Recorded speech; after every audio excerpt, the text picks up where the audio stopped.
So again, appreciate anybody that is tuning in on a Sunday and taking the time to listen to our show or watch our show, either or at this point. But just like always, thanks. Always like, subscribe, share, and leave a comment. I'm looking forward to today's topic. I think it's a good one. So again, we need feedback, men and women. Let's hear what y'all got to say. I get a lot of my people that I know send me texts via Facebook about they like the show. But again, I appreciate you guys, but join in. Even if you want to come in as anonymous or something, and you worried about putting your name out there, I get it. But just give us feedback, guys. I can't stress that enough. Because again, it's important. It's an open dialogue for everyone, not just Matt and I. So on that note, just shoot a comment and just tell us how you feeling about the topic at hand. But I'm ready to get it started. All right. So I don't know if y'all noticed, we got a different logo. I'm going to do a trial base. So each week it's going to be a different logo. So whichever one that y'all like, I'll ask you to just put in a comment. I like the logo, or not like it, or don't like it. So we'll really appreciate that if you could do that. All right. So today's topic, as most topics, is sort of relative, in my opinion. That's something that I think everybody at some point has dealt with or is going to deal with. So it kind of coincides with the topics that we had in the past. Like last week was triggers, I believe. So basically the topic is how coexisting, how do you co-parent, boys? How do you co-parent with the person you have the what is it? What is the topic again? Is co-parenting with the significant, well, obviously the person you was with, and your feelings towards them, like as if you had any, lost feelings or feelings that you can't get over. How do you co-parent with that parent, being that it was a situation with your significant other, your ex? Now, I didn't say that per se, but I'm just giving you a way of putting it. I don't remember exactly word for word, but that's pretty much what it was saying. If you read it, that's what you get out of that. All right, so my brain is working again now. So co-parent, how do you co-parent with the person you're healing from? Yeah. Okay, so anyway, like I was saying, everybody has that some form of fashion or dealt with it some kind of way as far as healing from something, whether it's from childhood, a past relationship, something that's outside with friends, relatives, whatever the case is. I don't care who is out there, everybody is healing from something. So now the catch to that is, how do you heal? Well, if you're healing, how do you co-parent? If the person you need healing from is the parent or the co-parent, your significant other or your ex-wife or whatever the case is. So it's to me, it's an interesting dynamic, just for the simple fact that, like we talked about last week, that everybody has something they have to, like I said, heal from. There's something that triggers us to the point to where we might go back to what we was dealing with before. So in a relationship, it may not be as bad. Like if you dating somebody, you was in a relationship with them for about 2-3 years, and then you break up, and whatever the case is, if that person done something to you emotionally, physically, mentally, spiritually, verbally, whatever, financially, whatever they did to you, that you broke up with the person and you had to heal from them.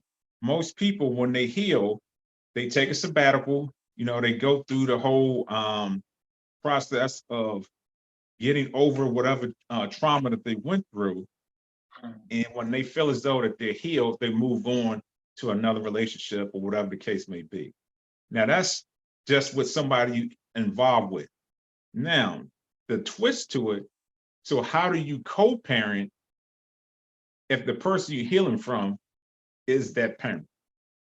So I just thought it was a good topic to talk about, because I was actually looking at Deion Sanders in an interview, and just listening to him talk, he was talking about how he healed and the stuff that he went through with his ex, and him just healing within himself. It allowed him to become a better father and a better partner for who he's with right now, which is Babyface ex-wife, which is, I can't remember her name. But anyway, so Trace. the question is, how do you co-parent with that? So I'm going to use myself for an example. Now, for my situation, I think it was more so my ex-spouse that feel as though she had to heal from me because of the stuff that I did when we was in a relationship, when we was married. So for her, I'm pretty sure it was challenging to, whenever I come around and get the children, or whenever we had to deal with the children, I'm sure it was a challenge for her because she had to heal from me. So how do you heal from that person if you constantly seeing them and the stuff is still fresh in your head, it's still fresh in your, your mind, your system, everything. So how do you co-parent with that person and you still have issues with that person? So for me, sometimes the children are ones that catch the strafe, so to speak. Those are the ones who's going to actually feel the pain more so than the person is healing. Because I'm say, for example, I think everybody in a relationship has it. If they have more than one child, there's one child that kind of favors or gravitate to, whether it's the father or the mother, to whereas that child is like, okay, they're just like their dad or just like their mom. So if you're healing from that person, and then that child kind of reminds you of the person that you're healing from, whether it's the husband, ex-husband, or ex-wife, indirectly that child can get their backlash of how that person is feeling, because the only thing they see is you in that child. And it's not intentional. I just think subconsciously they remind you of that other person, and so they get like the brunt of it. So that's how I see that's being a negative way as far as how it affects the children. So I'm gonna kick it to you, Mark, and get your spin on it. Well, I mean, yeah, this one, as you always say, I got a lot to say. So this one, I'm gonna have a lot to say, but I'm gonna try to break it down because I'm gonna get deep with it, and it's gonna go different ways. So I want to say this first and foremost before I even go forward. By no means, whatever I say, because I'm gonna use myself as an example at some point in this topic or this show about what I had to experience. So I'm not taking no cheap shots. I'm not trying to degrade the parents of my kids, the moms of the kids. I'm not trying to make me out to be the innocent one or play victim. I'm primarily speaking on what I lived and done, been through it, been there, done that, basically what I'm trying to say. So with me, I mean, it's going to sound easy when I say this, like easy saying than do. You know how that saying is, easy to say something, but it's harder to do it. So to fix that, to co-parent, to me, when you're healing, is just try your best to put your egos aside and realize, like you said a second ago, the kids are the ones that's going to get the bulk of the backlash of the animosity between you and your significant other. Now, I'm not saying everybody breaks up and part ways and it's as animosity or they have beef with each other. Some literally co-parent and get along with each other. So let me say that first and foremost. I'm not trying to say all relationships or co-parent is just a disaster, but I'm speaking on the ones that don't and the ones that are. Because there's a lot of parents that coexist and have a great relationship and raise their kids without any issues. So I know that's possible and I know it happens. But I think the easy fix is, again, put your differences aside, understand that it's a bigger means, which is your kids, because they're going to catch the bulk of it. And it's not fair to them that you're taking it out or they have to experience it because you have whatever, again, animosity you have towards your ex. So that's the best way to handle it. Again, like I said, it's going to be easier said than done. Just say, okay, we're not together, but we're going to do this right for the kids' sake. I think we all have our intentions are to look out for the best interests of our kids, but I think we get caught up in our egos, depending on the reason you two did separate or got divorced. I think plays a big part. And like you said, it's a process for me. Everything takes time, whether the person was mean to you, cheated on you, or just wasn't in the relationship and y'all had to go separate ways. It's going to take a while for you to heal from that. And to me, it's always easier to keep your kids out of it. But when you have to co-parent and raise your kids a certain way, like you said, you're going to be dealing with each other a lot. Even if it's once a month, depending on your visitation or how y'all handle seeing each, seeing the kids when y'all split up and, y'all back and forth with them. I think you have to understand that. Come get your kids and just go. We don't have to talk. We don't have to act like we friends. Just come get them, spend time with them, bring them back. That would be the easy fix. Sometimes it don't work like that, especially if it's fresh. And whatever reason y'all broke up, again, you look at that person, your ex, and you look at it, you having that animosity towards them, and you know it ain't right, but you go off, you say something, your kids are right there, and it just one thing leads to another. I think it's going to be a process. I think, again, you have to sit down and really talk to each other and be like, look, we ain't together no more. We need to raise these kids and do right by them because it's not fair to them that they have to deal with whatever differences we have. Now, the flip side of that, and I think this is a good thing, but we got to be careful. And I do know some people that they co-parent, but they still hang out. They still do things together as a family. And I understand what she told me. The reasoning is the kid went to see us together and still do things, together. I'm like, that's good. But if y'all not together, aren't you kind of leading on your kids or kid, making them feel like there is still a possibility that y'all can make it work? Because when the kids is involved, they don't want to see the parents break up because they don't know the whole story behind it. They just know y'all not together. So they might, in their mind, still want y'all to be together. And if they see y'all getting along and happy and laughing, I think that confuses a kid where you're not being truthful with them and sit down and be like, look, this is the reason why your mom or your dad and I are not together. I know we do things together, but just have understanding that we have to do that to do right by you. But we are never going to be together again. Because I think that's when you got to be careful. Even though in a perfect world, that's a good thing, you would think, is to coexist with each other and do things together. But the flip side of that to me is you're leading that kid on to think that it could be a possibility, or you're giving them hope, in other words. So I think it's good to do that, but just be careful that if you do it too much, you're giving the kid the wrong message. And again, I'm not saying that you shouldn't, but you just got to go in knowing that we got to explain to these kids and let them know why we are coexisting. So I think it could go either way. That's just how I want to start off. I'm gonna let you go, then I'm gonna come back and I'm gonna give you my actual situations so y'all can get a better understanding of why I'm thinking the way I'm thinking with this situation, this topic. Okay. So you made that sound real easy. Yeah, I told you it's gonna sound easier, but okay. So I'm more so looking at like healing. Like I was saying earlier, most people need healing within themselves. That's before they even get in a relationship. It's past things that they're dealing with that they haven't let go and gotten over.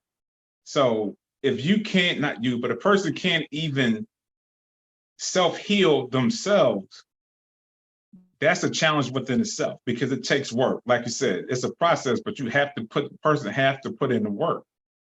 So when it involves the other parent, the co-parent, that's like another level because, like I said, normally when a person self-heals and they heal, they normally shut themselves off, not to the outside world and just become a hermit, but shut themselves off to the point to where they're not letting anything in that's going to hinder their progress of healing. So the best way I can think of is like a wound. First you cover it up, to make sure it don't get infected. So that's what I was talking about as far as closing off yourself from everybody. You cover that up. to allow for the actual the skin or whatever, the wound to start healing. And when it gets to a certain point, you take the Band-Aid off so oxygen can get to it and it starts to heal. So that's what I'm looking at as far as if you in a relationship with that person and you need that space away from them. So as easy as it may sound, is okay, well, let's have boundaries. You just drop them off at this time or you do that. Right. There's still a process that you have to go through in order to heal. So for me, I think it depends on the age of the children. For me, when I left, I think Matthew was the youngest at 10, and the others were teenagers. So they still had that time with me, but the wound was deeper for her because we had already 16 years in. So with the trauma stuff that she went through with me and the stuff she had to heal from, that's not going to be healed in 5 years. That's going to take time. So every time you come by and see the person or they dropping the kids off, and then the children still, feeling a certain type of way. And I don't know, I just think it's harder than just, okay, well, just have some clear boundaries. You do this, you do that, because self-healing normally starts, like I said, you close off everything and you allow yourself to go through that grieving process and you work on your self-esteem, whatever the case is. So when dealing with that other parent, it's challenging. So just real quick, for my example, like when I left, not only was she still upset, but her parents was upset. So I remember when I flew down to Atlanta, Kiara was having she was a majorette. She was doing something for the football team. So I got there and we're walking down to the entrance and we got to the ticket booth. And I forget how much it was. And the grandmother said, rest in peace, because she transitioned. Well, why not their dad pay for it? Right in front of the children and stuff. So it was just awkward. It was a bad feeling. Right. So in the beginning, it was challenging to co-parent because I'm pretty sure she had people in her ear where you need to do this and you need to do that. And then however she was feeling towards me made it that much more difficult to co-parent because she had other people in her ear telling what she should and should not do. Then she's battling with her feelings of what she should and should not do because she still had love for me. So she wanted to be hard and be a certain way, but then she couldn't. You see what I'm saying? So it's a really, really, really deep situation to be in. And I still believe based off of when, those couples break up is going to determine the level of the challenges it's going to bring as far as co-parenting. Because I think the longer you're in it, the more challenge it is. Now, if you've been married for, say, 2 years or whatever, and you get divorced and the child is still a baby, it might still be challenging, but it won't be as challenging as far as like 16 years or 17 years. That makes sense. Yeah, well, get ready, buckle up. So this is the reason why I started off earlier, because that was more like an intro. Now I'm gonna break it down, and I'm glad you did say that. That's why I started off by saying what I'm gonna say is gonna sound easier than it's actually able to be done. A perfect example where we're two different situations, and I'm glad you highlighted that because I was married once. We was only married, and I'm laughing, but it's just now I can sit back. It was like a year, and then we got divorced. So that's facts right there. Say less. It's going to be totally different when you had history, a long history versus someone that's been 2-3 years. But you could have been with them longer and then got them pregnant or had a kid. So it could still be the same, maybe not the same as far as aftermath of being married 30 years, 60 years, whatever. So it will be a significant difference. But now I'm going to share with y'all, and I'm going to be very transparent. Again, let me say this. I'm not by no means trying to put myself as the better person or degrade the parents, the moms, and all that. I'm just trying to paint a picture, and I'm going to be as honest as possible.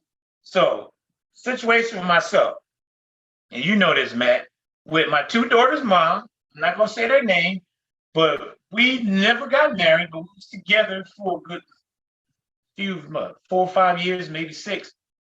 We had in the beginning a good relationship, but when we had our first daughter, it got a little different. Then by the second one, we was very toxic, too toxic individual. I know it's going to sound a little different because everybody case by case is different. So I'm just again sharing mine. So we was, when I say we couldn't get along, we was like arch enemies. We didn't care if we was fighting, going at each other, disrespecting each other. We had 2 little ones now. You made a good point about when they're younger, it may be different to when they're older. But the thing is with me, even though they may be younger, they still experiencing that. And they still get affected by it. Because it got to the point where we was almost trying to kill each other. Family got involved, our brother got involved, where he was going after the mom's brother because he was threatening me. It got so bad to where Jay had to come to me and tell me, and we did break up. I'm trying to make this as short as possible. We eventually had to detach and get away because we was very toxic. It was not healthy for us or the kids. We was fighting in front of them, cussing, disrespecting each other, just very immature 2 parents. We was young. I was 21. So I'm not making an excuse, but age do play a part. I was just growing up, just moved to a different city, so I was still growing as a young man. But anyway, so when we separated, we still was going at each other. And now we got kids. When you coming to get them, you need to get them this time. So that was a challenge in itself because whatever I did was deemed not good enough. So I had to go far and beyond just to show that I cared for my kids. Now, this is where you're saying the healing part. So even though we weren't married, I did care for her. I'm not gonna sit there and act like I didn't care for her. We just had a very unique relationship, very toxic, but we did have love for each other. Just very aggressive and very immature, but we still care for each other. So this is what Jay told me. And I didn't want to do it, but he's like, little brother, you're gonna have to step away and take your time to be by yourself and be away from the kids and their mom, because what you and her are doing is only hurting the kids. Y'all ain't trying to better yourselves. Y'all not trying to grow from it. Y'all not trying to evolve. So he said the best thing to do is you need to walk away, get yourself right, get your life right, because right now the path you're heading is not good. Now, he just suggested, and this is what you need to do. He just gave me his opinion. I thought about it, and I actually had to do it. So I'm answering that question when you said, what do you do in the healing process? Like you said, you got to go through a sabbatical. It's going to be the hardest thing to do. That was the hardest thing I ever had to do because it gave the mom the opportunity to say, see, your dad don't care about y'all. He left y'all. He abandoned y'all. Now, again, I'm not putting her, I'm throwing her on the bus. She say she didn't say it, but you can tell how the kids react and how they treat you accordingly because they feel like you owe them something, or just you could tell that something was being told to them. What just part of it is them seeing it for their own 2 eyes because they were too young to understand, so they only want to go by what they was told. But that was the hardest thing I ever had to do. I'm gonna say it was probably a good year. I had to walk away, and I couldn't co-parent because we was that toxic. We was at each other's. I mean, I've been shot at by her, stabbed a couple of times. So it was very bad. I'm not trying to go into too much detail, but I'm just trying to paint a picture that was the only way. Literally, you have to walk away. And eventually I did come back and I did explain to them that I had to walk away. They didn't understand. To them, they felt like I was trying to abandon them. I didn't want the responsibility. I was all about myself. And I get that. And I had to take years to grow that relationship back with them. But it was something I had to do because it was no end in sight where it was getting better. Now, again, not everybody's situation is the same. Some people may not have to do that. But for me, personally, that was how I handled that healing process of getting over her and co-parenting. I had to literally walk away for a year and then come back, but I was better. I know I won't retaliate and be immature and go off. And I think it has plus and negatives, but it was something that the only thing at that time that was going to be feasible for me to do to get past that healing process. So I don't know what y'all think about that, but give me what your thoughts on that. That's just, like I said, that's just my situation. Okay, so there's 2 things I want to cover as far as what parents can do to co-parent. Now, this may work for some people, it may not, but it's just some guidelines, something to think about as far as I wrote them down. So co-parenting post-relationship. When you co-parent with your ex-partner, you know, you want to make sure boundaries is established. And I think you said that. You know, that involves like responsibilities between the two, communication guidelines, a well-structured co-parenting that kind of minimizes the conflict and it keeps the children in a stable environment. So for me, the way I kind of raised them is totally different how she raised them. Like we're polar opposites as far as how we or what we believe in and how children should be raised. And this is where it can become a problem if you're healing from that person. You may not want to hear what that other parent has to say. Because to me, the best way to have a stable environment is, yeah, you have your way of doing things at your house and I have my way of doing things at the house. But I believe when it comes down to certain things, the two parents should be on the same level. Okay, curfew. I know that's your house, but they should have a curfew because we're parents. As parents, we should enforce a curfew. So at my house, that curfew at 9, 10 o'clock. Okay, well, I normally do about 11. Okay, to keep a standard and to keep a structure as far as parenting. So they're not torn between, well, I'm at mommy's house and she let us go to bed at 11. Then they dread coming to see me because I'm like, no, you got to be in bed by 8 o'clock. So again, you see what I'm saying? It's like that tug of war. So that effective guidelines, okay, even though you got your rules over there, let's come together as parents and come up with a structure that's going to be cohesive for the establishment of our children having a structure when they grow up, if that makes sense. Oh, yeah. Yeah, I'm shaking my head because again, I keep saying you stole, but we've stated the same thing because that was I was going to allude to that next. Is both of y'all got to be on the same page. Now, again, to me, that's in a perfect world because to me, I look at it like this: if y'all was living together, you still should be raising your kids the same way. You know, when we're going to ask Dad, what did Dad used to say? What did your mother have to say? Yeah. What did Mom? No, what did Charles? Charles didn't say that. I know better than that. So to me, that's where it has to be. Like you say, even though we're not living together, you should be saying, I know your mom didn't tell you that because we won't think like that. Even though we're two different people, we ain't raising you like that or y'all like that. So you're not going to come over here and do it this way and say, this is how mom is. So that's 100% facts. Both parents need to sit down and say, look, this is the way it should be. But again, the perfect world, that's the way it should be. Because I had to personally go against the grain on, well, I was told, well, when they with you, you do it your way. When they with me, this is how I do it.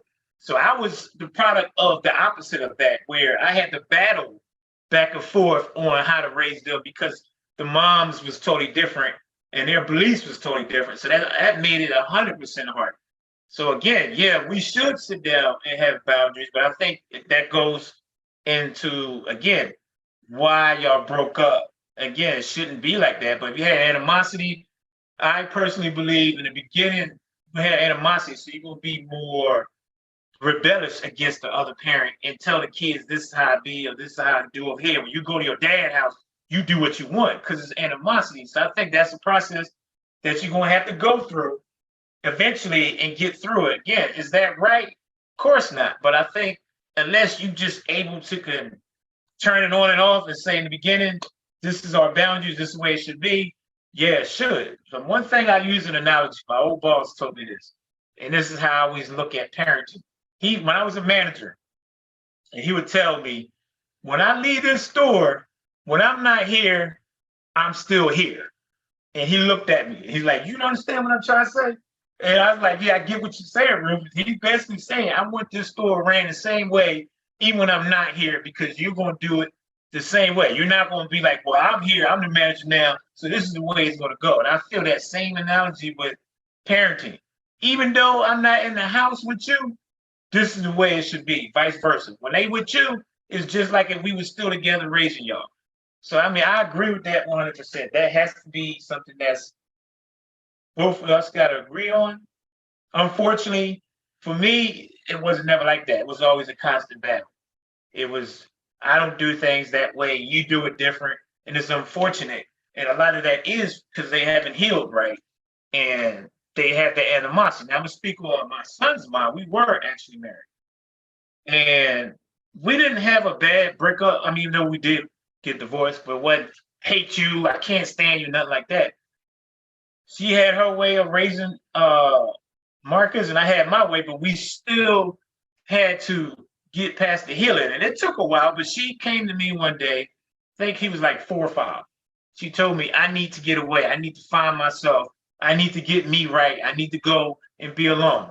I didn't argue with her. I didn't say, no, hell no, you need to stay at home and be a mom. She said, I need you to take Marcus. I took him and kept him for maybe a year while she went and did what she had to do and come back. So I think it can be done.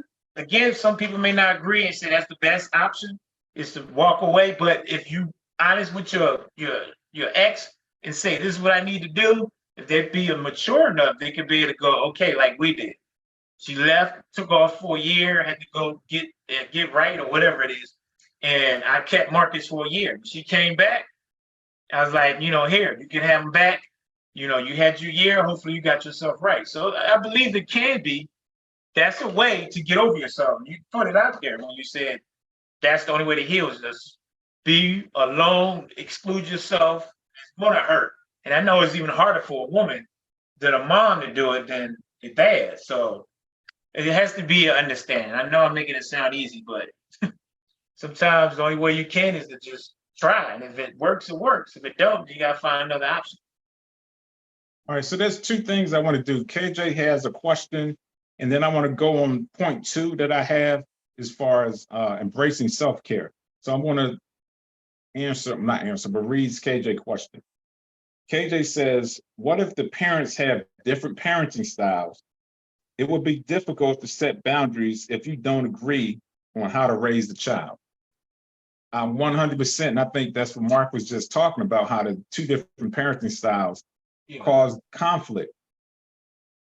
In a perfect world, like Mark just said, it sounds easy to say, but just in my mind, the easiest way of doing it is like you have to set your ego aside. And like both parents have to come to an agreement and look at it as, okay, what is the best way of raising our children? Not, well, this is my parenting style. And then it's you versus him. Well, this is my parenting style. Mine's is better. No, mine's is better. Like that has to go out the window, and it has to come down to what is the best style, if you want to say that, best style to raise our children, and put the egos aside and don't look at it as my style versus his style. Because then, in my opinion, it's never going to change. It's never going to get anywhere. And again, the child's going to suffer because while y'all going back and forth, challenging each other on whose style is better, the child is getting left out. So for me, the best way of doing so is, like I said, just finding out what's the best style that's conducive to your children, because y'all both should know your children, what they respond to, what they don't respond to, their likes, their dislikes, their weaknesses, their strengths, and you base it off of that. It may sound structured, that's my military mind coming in again, but seriously, like you have to do that. Because if the children are suffering from it, the logic mind has to take over. Like the ego have to go away. Okay, so Mark, I'll let you answer that. Then I'm going to read the point 2, step 2. Okay, so read the question one more time. I'm sorry, I just sometimes got to hear it again. So she said, what if the parents have different parenting styles?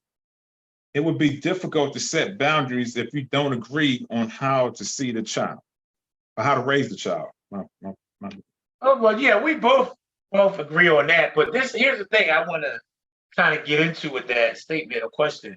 Now, I think that does depend on how long y'all was together when y'all break up.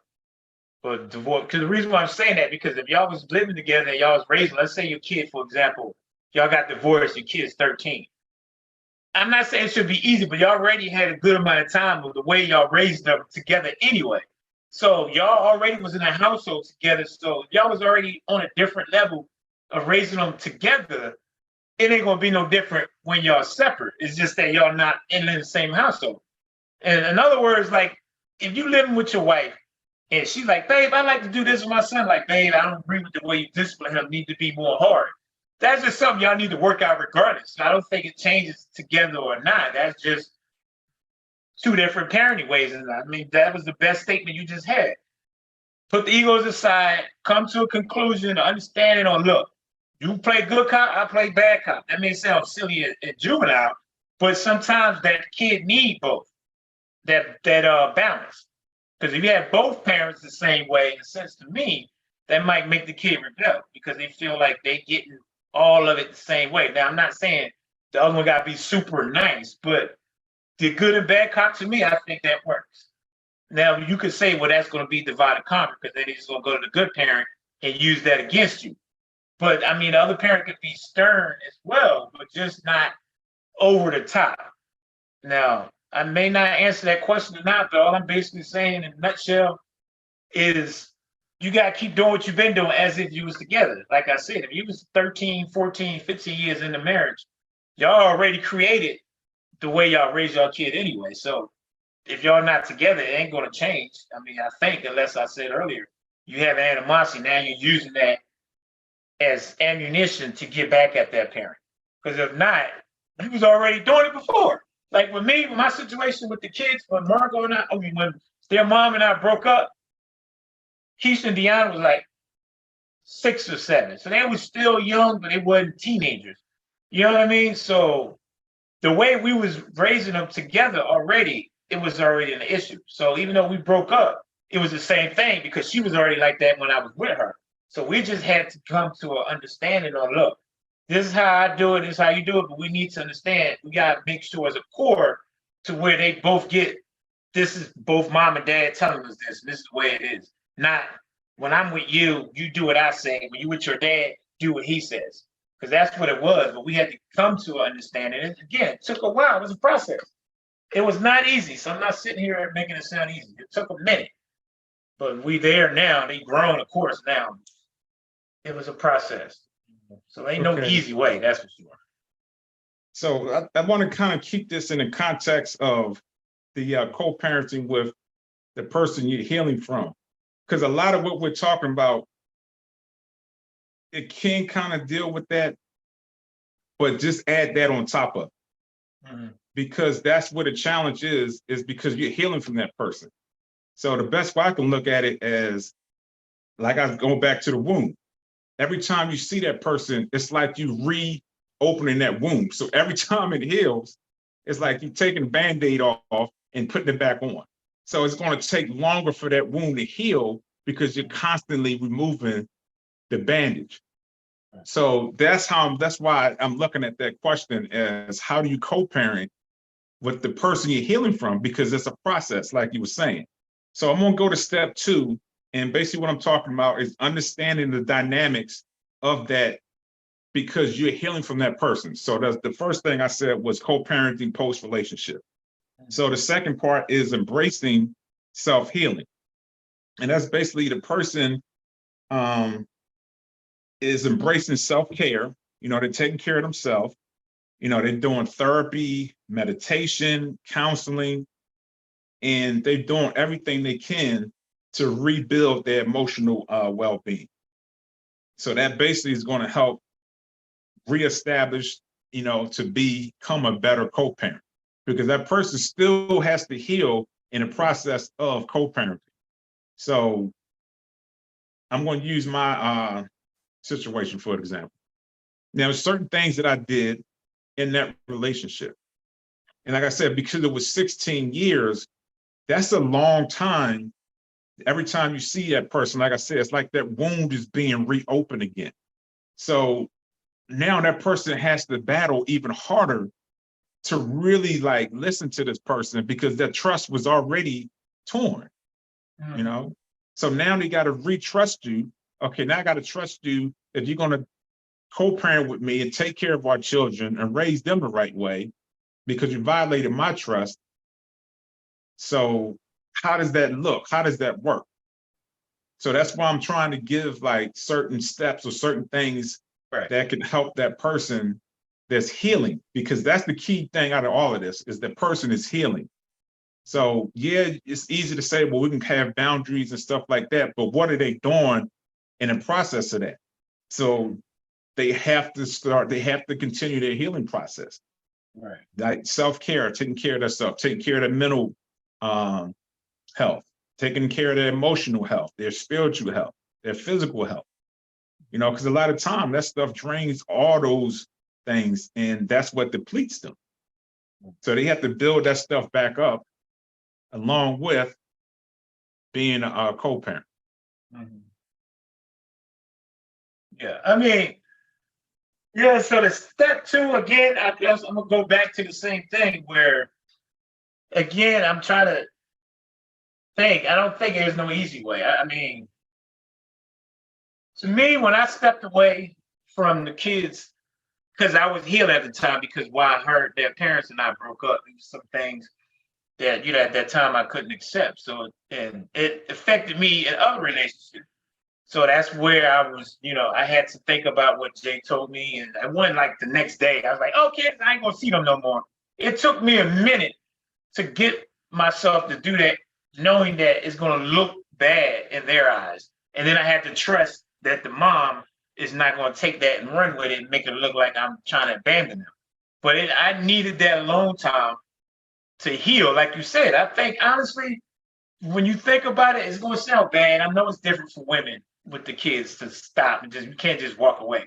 But like I said, when my son's mom did it, I took him in and kept him with me. So it wasn't like she just left him out in the streets or something, or I don't want to deal with him. Like she told me I need to get away, I need to find myself, whatever. I said, okay, do you. I never went at her like, you bad mom, what kind of mom would do that? I had to understand, like you were saying earlier, you got to understand the other person. And I understood because I did it with the girls. So I was like, okay, take your time, get right, and come back. So again, easy said than done, but I actually lived through it. So it wasn't 16 years we was together, so it may be different because we weren't together that long. So maybe that's why it was easier for me to do that. But I still think it's something hard to do because you're not seeing your kids. But you had to stay away because you wasn't healing. Because like you just said, when they in your face all the time, or you got a kid that kind of looks like them, you're not going to heal, to be honest, if you're not doing any steps to heal. If all you're doing is coping with it every day, in a sense, like deal with it, mad, sad, then you're not never healing. You're just dealing with it and you're just letting it go. So you literally have to do something. Mine was a year off with the girls. Then his mom, my son's mom, was a year off with him. And it wasn't him, but she had to heal for herself so she could be a better parent in person, individually. So I think that'd be one way. I can't really think of no other ways, but again, I get it is a hard thing to do. I'm not sitting here saying anybody can make that decision because I was battling it, trust me, because I knew the repercussions that I get from it and how it would look to the kids and to the parent. But you know, luckily the mom didn't understand with the girls. She just was against it. She felt like I was trying to ignore my responsibilities. So for her, it was a battle all the way for that whole year. But with my son and I and her mom, we understood, here, do your thing, come back. But with the girls, yeah, that was even torture, but I had to do it because I had to heal. So yeah, I don't have all the answers, but that would be one solution in my eyes. All right, so Diamond Girl says, I always say you have to know where you end and someone else begin. Give an example of how this is best accomplished. I always say you have to know where you end and someone else's begin. I'll let you take that one. I gotta think about that. Well, I mean, she tells me that all the time, so I get what she's saying. Like, you can't be an extension of someone else. Now, I was going to start with that after you got back talking. Is you got to know? To me, it's going to sound easy again, but you got to know the person you're dealing with. I'm going a little deep with this. In the beginning, you should already know how your significant other is in the parenting. So if you ever did, whatever reason you broke up, it shouldn't be that hard because you should already know who that person is and how they would be. So you healing from, but the parenting should still be a little bit, okay, we could do this. We don't have to deal with each other. I'm hurting from you, but when it comes to the kids, I can shut it down. That's the only way I can look at it. Again, it sounds easy, I know that. But this ain't no easy way to fix this, no easy way to heal. You can know where you end and where the other one begins, which is true. I agree with that. But my scenario on that is know who you're dealing with, in a sense. I know that sounds kind of insensitive, but sometimes you got to understand who you get involved with, and you have that life with that person. It shouldn't be that hard to be able to coexist as parents because you know who this person is. You know they're gonna still do right, or we gonna do right by the kids. Again, it's an ego thing. So that's another thing we keep repeating. It's gonna come back to you checking yourself, understanding the situation, and take care of the greater good, which is being for the kids and not your ego. Okay, so I'm going to go over step 3 of understanding dynamics. And step 3 is effective co-parenting strategy. So basically, open and honest communication. Transparency, that has to be there, because it's a key to being harmonious, with each other. And just as parents as a unit, y'all both have to want to have open and honest communication. Your ex-partner, you want to encourage discussions with children, the children's well-being, schedules, and any concerns that may arise. So probably one of the best ways of doing it is having it like a business structure to where emotions is not getting involved. So it's more or less, you have to sit down, but on the phone or whatever the case is.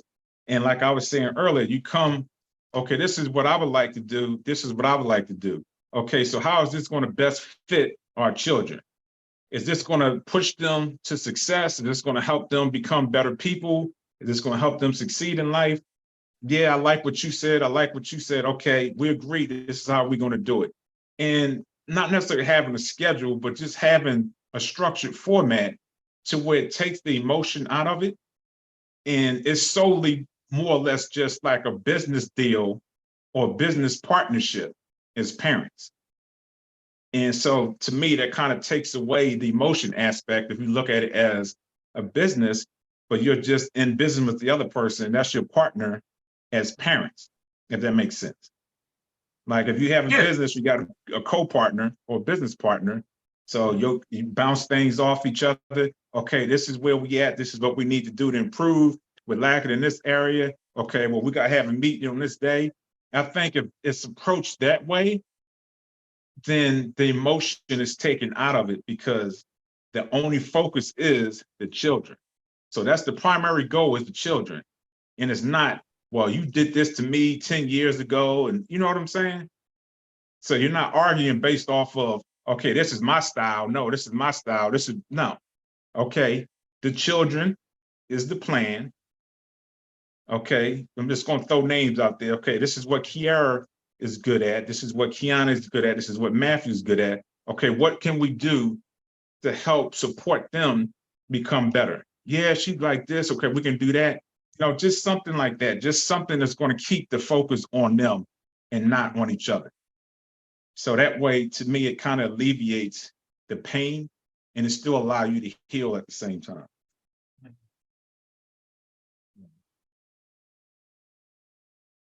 Yeah. Okay. So what is your feedback on that? No, I mean, that's interesting. I mean, that's definitely, it's not easy to say to done, but that's a unique way of handling it.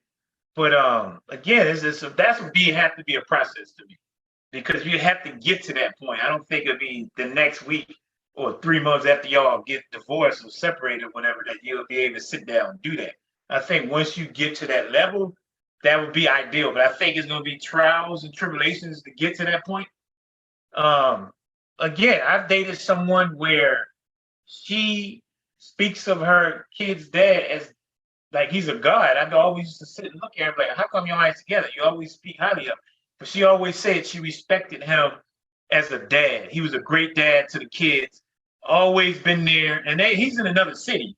So it's not like they was in the same city. But she always told me that when it came to that, they always sat down and discussed, well, look, so-and-so has this, you need to talk to them.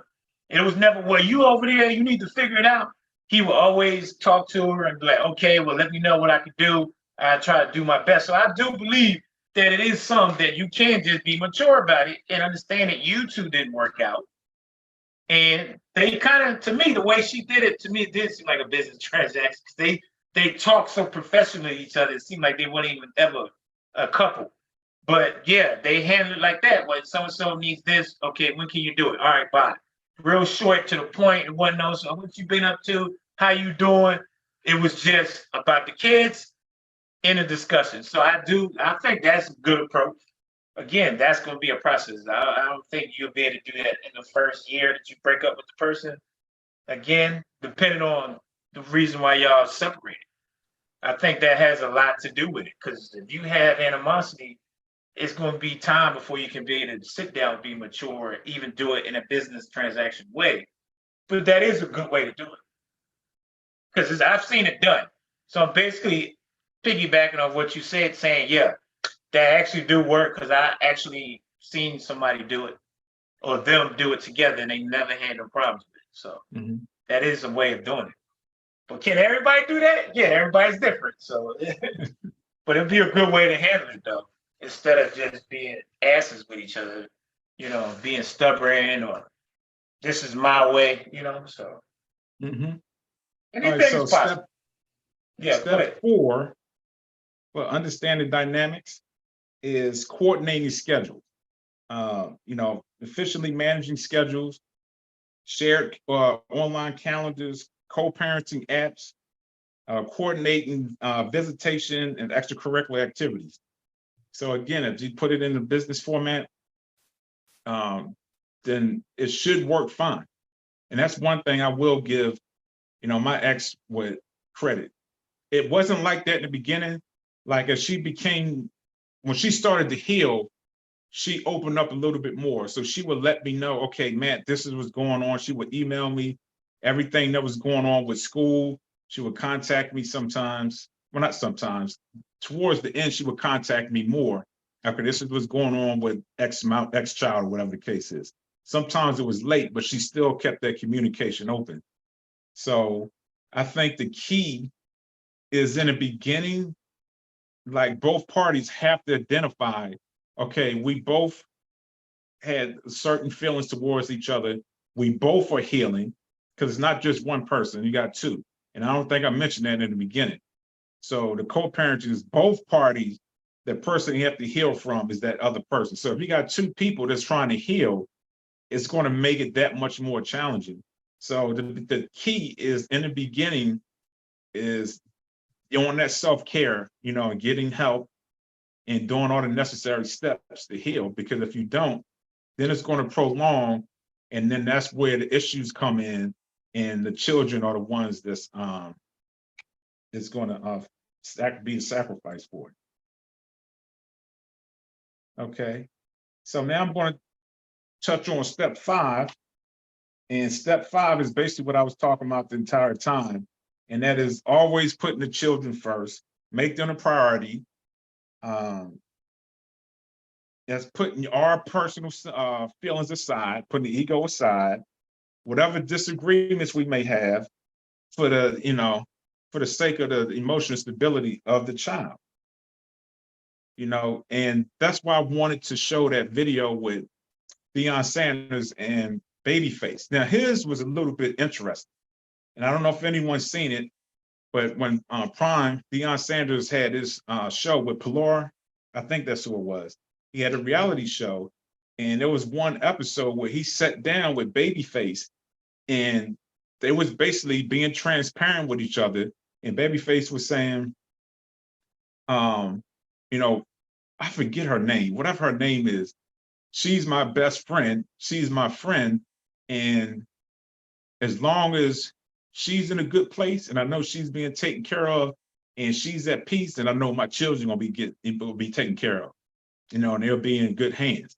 So basically, that took two healed people to be able to sit down and communicate. Now, I think it would have been better if it was Babyface and his ex-wife, but apparently they had a good relationship anyway. But just the simple fact that Dion was able to sit down with the children's father, eye to eye, face to face, man to man, and not be at each other, not try to ego trip or whatever. And it was all about taking care of the children and the best interest of the children. And so I like to read the comments and stuff, and a lot of more so women were saying, wow, then that's real men right there. That's what I'm talking about. I didn't see it as a man thing. I seen it as a maturity thing. I seen two people that was mature and that was healed, that they put their past hurts aside and they was looking at the best interest of the children. And that was the main focus of the meeting was, okay, what are we going to do to make sure the children is taken care of and they have a stable environment. So when they leave your house, it's no different when they leave your house and they come to my house. And that's always been my big thing. Did it always work out that way? No. I admit it took me a while to heal. And I didn't know I was damaged at the time. It was more anger and stuff like that for other reasons. But that's why I was saying, like, those people have to heal because the children are ones that suffer from it. Yeah.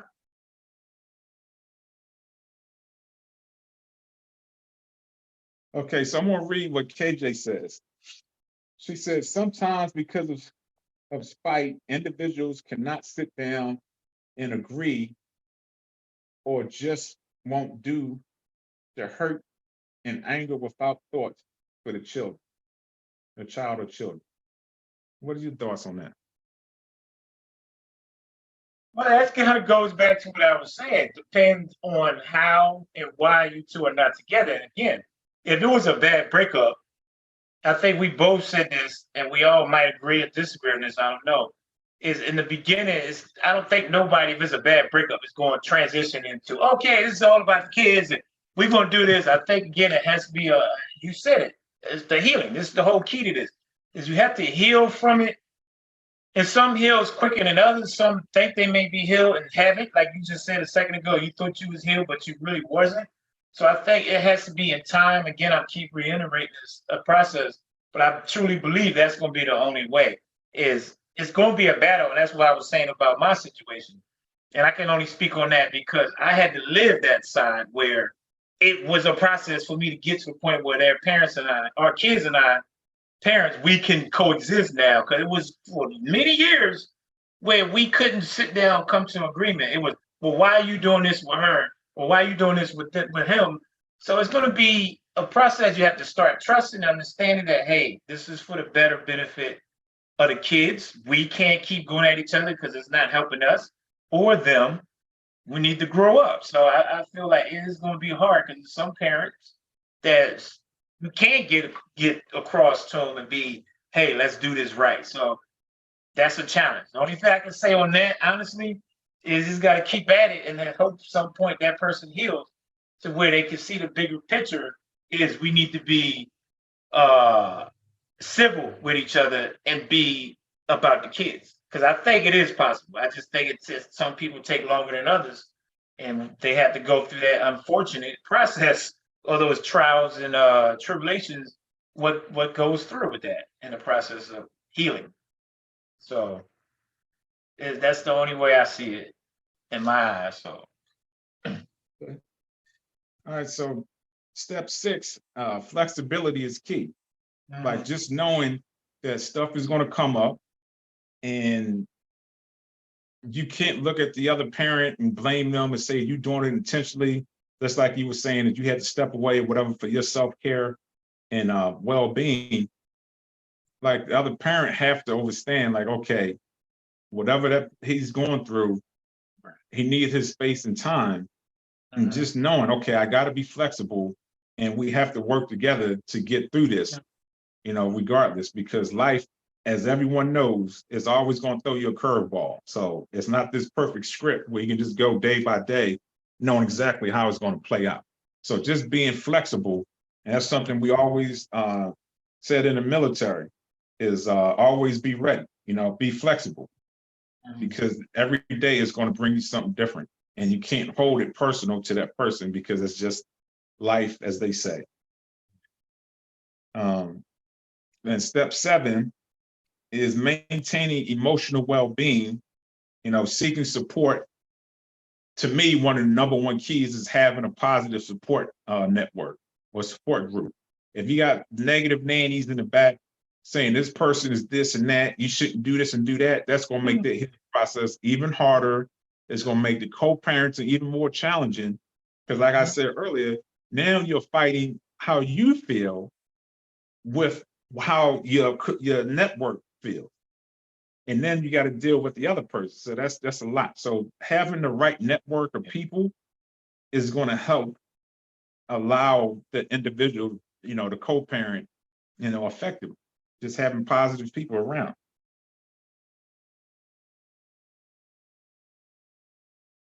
And then the last one is just self-care practices.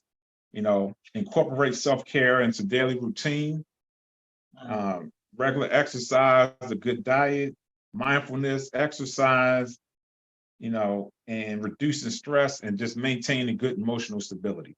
So those 8 things, I'm just going to read them again. These are some understanding the dynamics, strategies that people can use to help with co-parenting.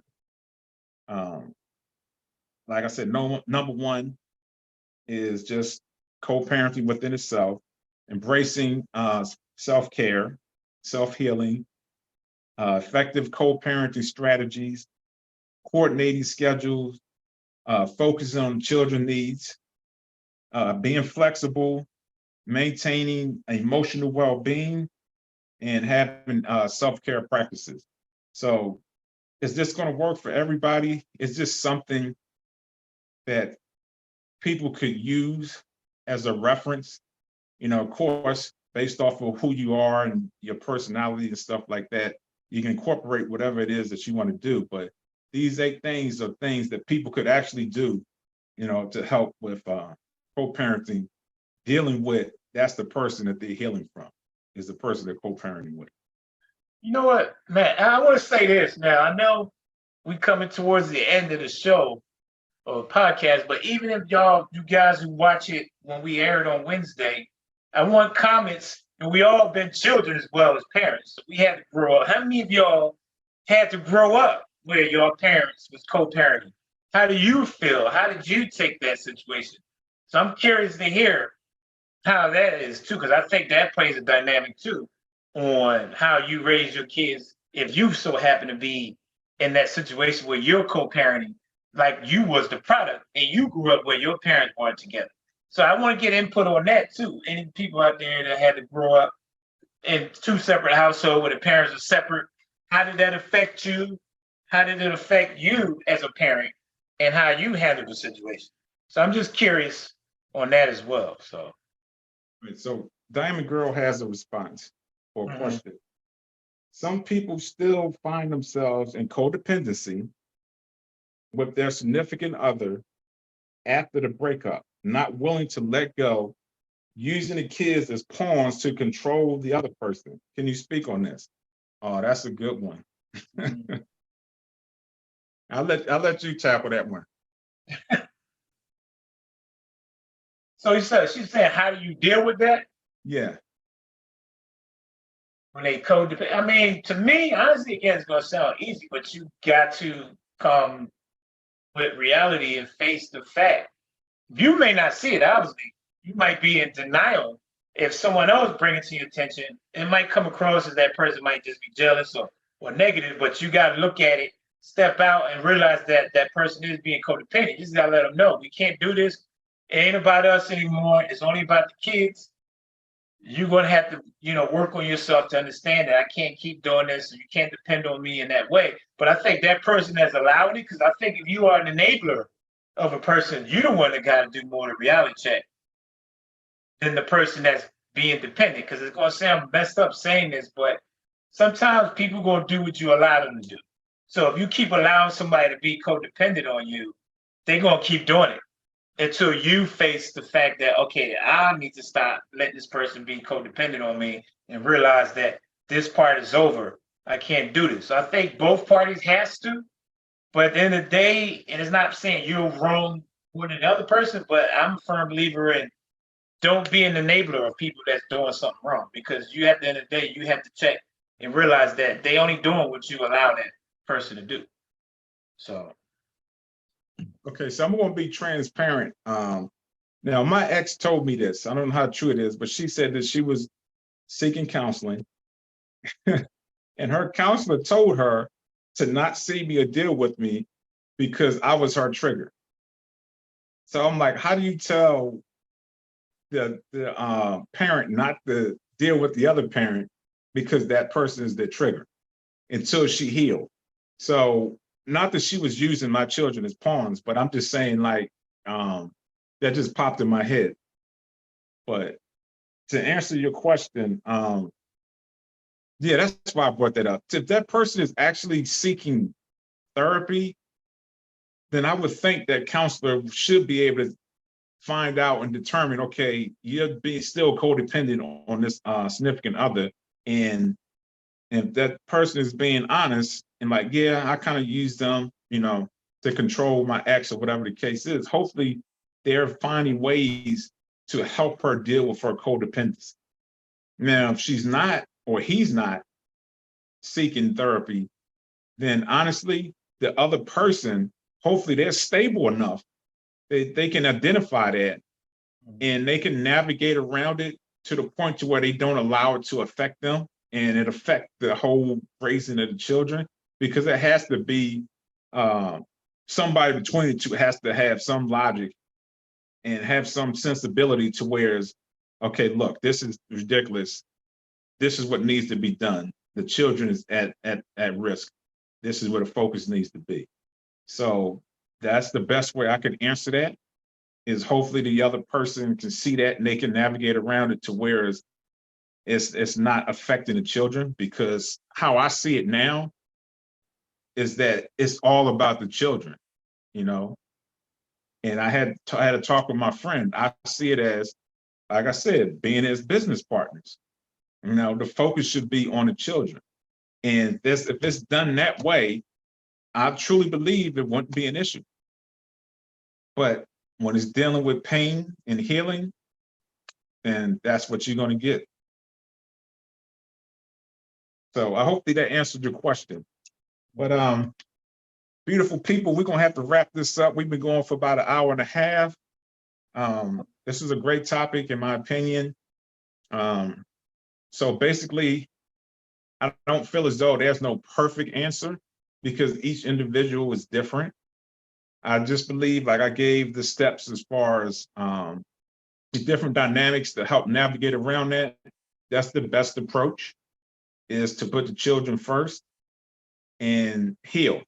That's the number one thing, is that person has to identify they need healing, put the children first, and I believe everything else will smooth out. So with that being said, your thoughts becomes your belief, and your belief becomes your reality. Yes, sir. Well, just same thing. Work on yourselves. It's a process. Whatever we're gonna go through, I'm a firm believer on that. Identify it, work on it, and know that it's going to be a process to get to that point where you can coexist. But I do believe you can coexist and raise your kids, but it got to be two. It takes two. One can't do it without the other. So just STS. I mean, hey, and what best segue to stay focused, trust that process, and stay consistent. But I appreciate you guys, Diamond Girl and KJ, for always being a regular on this show.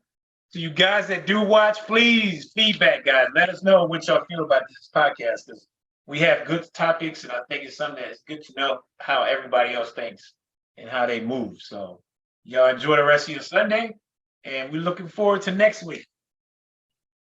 Oh, before I forget, beautiful people, if you haven't picked up your copy yet of Journey to Ascension, it's still available on Amazon. Okay.